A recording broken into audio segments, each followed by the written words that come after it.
शक्तिपीठों में से एक पावागढ़ शक्तिपीठ गुजरात के पंचमहल जिले में स्थित है और महाकाली माता का ये मंदिर समुद्र ऊंचाई पर बना हुआ है।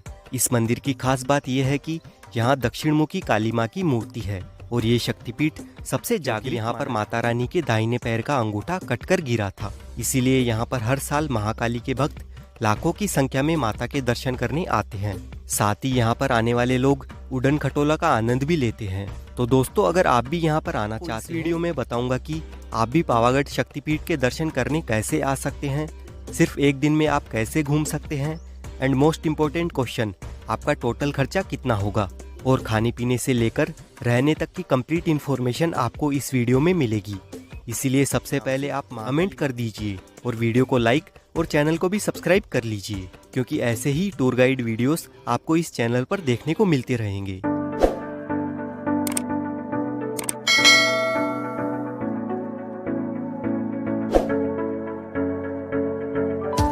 बाई ट्रेन और बाई बस के थ्रू इजीली आ सकते हैं। बाई ट्रेन से पावागढ़ आने के लिए यहाँ का नियरेस्ट रेलवे, जहाँ से पावागढ़ की दूरी 55 किलोमीटर है। वडोदरा रेलवे स्टेशन पहुँचने के बाद रेलवे स्टेशन से 5 मिनट के वॉकिंग डिस्टेंस पर बस डेपो मौजूद है।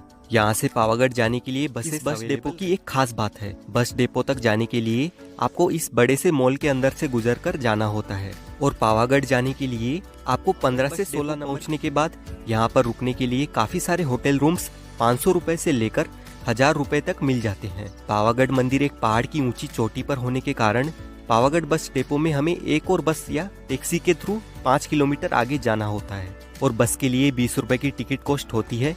वहीं शेयर टैक्सी के चार्जेस 100 रुपए होते हैं। करीब 15 से 20 मिनट के बाद हम पावागढ़ हिल पहुंच जाते हैं। अगर पावागढ़ हिल पर आप अपने पर्सनल व्हीलर के लिए 20 रुपए और 4 व्हीलर के लिए 200 रुपए पार्किंग चार्जेस हैं। दोस्तों, पावागढ़ से वहां तक जाने के 2 मेजर ऑप्शन है। फर्स्ट ऑप्शन में आप इन 2000 सीढ़ियों को चढ़कर मंदिर तक पहुंच सकते हैं और दूसरे ऑप्शन में इस उड़न खटोले से जा सकते हैं। यहाँ पर उड़न खटोले में जाने वाले लोगों की संख्या काफी ज्यादा रहती है, तो आप यहाँ आने से एक दिन पहले ही ऑनलाइन उड़न खटोले की टिकट इस udankhatola.com वेबसाइट से बुक करवा कर आए। नहीं तो आपको टिकट लेने के लिए 1 से 1.5 घंटे तक लाइन में लगकर इंतजार करना पड़ सकता है।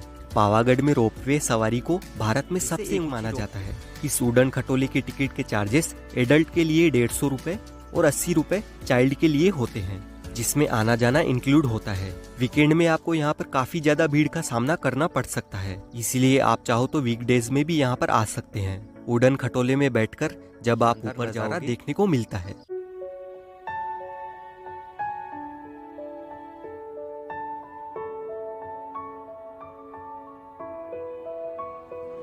उड़न खटोले से बाहर आने वाले रास्ते में ही मार्केट लगा हुआ दिखाई देता है, जहाँ से आप प्रसाद और पूजा की सामग्री खरीद सकते हैं। यहाँ से कुछ दूर चलने के बाद हमें ये दूधिया तालाब देखने को मिलता है, जो कि इस खूबसूरत जगह पर मौजूद है।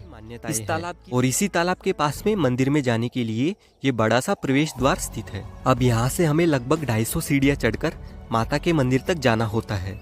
शक्तिपीठ उन स्थलों को सती माँ के शरीर के अंग गिरे थे। पुराणों के अनुसार माता सती के पिताजी प्रजापति दक्ष ने भोलेनाथ जी को यज्ञ में नहीं बुलाया था। सती ने योग बल द्वारा अपने प्राण त्याग दिए थे।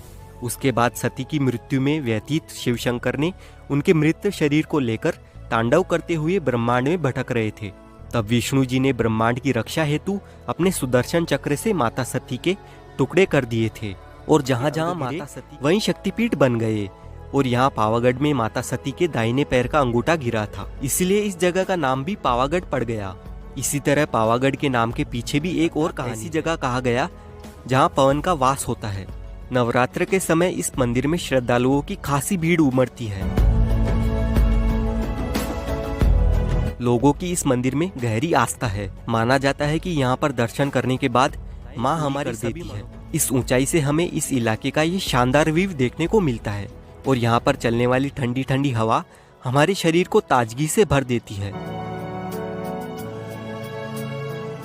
इस मंदिर में मुख्य रूप से हमें रूपों के दर्शन होते हैं। पहला जो मुख्य रूप से जो पावागढ़ की आराध्य देवी है वो महाकाली है, तो बीच में उनके दर्शन होते हैं। वहीं महाकाली माता के दाईं ओर भद्रकाली और बाईं ओर बहुचरा माता। पावागढ़ का जो पुराना मंदिर था वो 10वीं या 11वीं सदी का बना हुआ था। 15वीं सदी में इस मंदिर का शिखर तोड़ दिया गया था और इसी वजह से यहाँ पर 500 सालों तक ध्वजा नहीं लहरा पाई। लेकिन हमारे प्राइम मिनिस्टर मोदी जी ने इस मंदिर को संवारा और 500 साल बाद इस काली माँ के मंदिर में एक बार फिर से ध्वजा लहरा रही है। इस नए मंदिर का काम संपन्न हुआ है। यहाँ की एक खास बात यह भी है कि यहाँ दक्षिण मुखी काली माँ की मूर्ति है, जिसकी दक्षिणी रीति यानी तांत्रिक पूजा की जाती है। इस पहाड़ी को गुरु विश्वामित्र से भी जोड़ा जाता है। कहा जाता है कि गुरु विश्वामित्र ने यहाँ काली माँ की तपस्या की थी। ये भी माना जाता है कि काली माँ की मूर्ति को विश्वामित्र ने ही प्रतिष्ठित किया था, इसीलिए उनके भी दर्शन हमें यहाँ पर मिलते भी आ सकते हैं। लेकिन फिर भी सर्दियों का मौसम यहाँ के टूर के लिए सबसे अच्छा माना जाता है। और पावागढ़ यात्रा में होने वाले कुल खर्च की बात करें तो पावागढ़ मंदिर में दर्शन करके आप वापस वडोदरा सेम डे आ रहे हैं तो आपका खर्चा 1000 रुपए से लेकर 1500 रुपए तक हो सकता है। अगर आप नाइट में पावागढ़ रुकते हैं लग जाते हैं। इसी के साथ हमारी पावागढ़ की ये यात्रा समाप्त हो जाती है। आई होप आपको वीडियो इन्फॉर्मेटिव लगी है। अगर आपको वीडियो अच्छा लगा है तो वीडियो को लाइक ज़रूर कीजिए और चैनल को भी सब्सक्राइब कर लीजिए। और इस वीडियो की रिगार्डिंग आपका जो भी सवाल है आप कमेंट करके पूछ सकते हैं।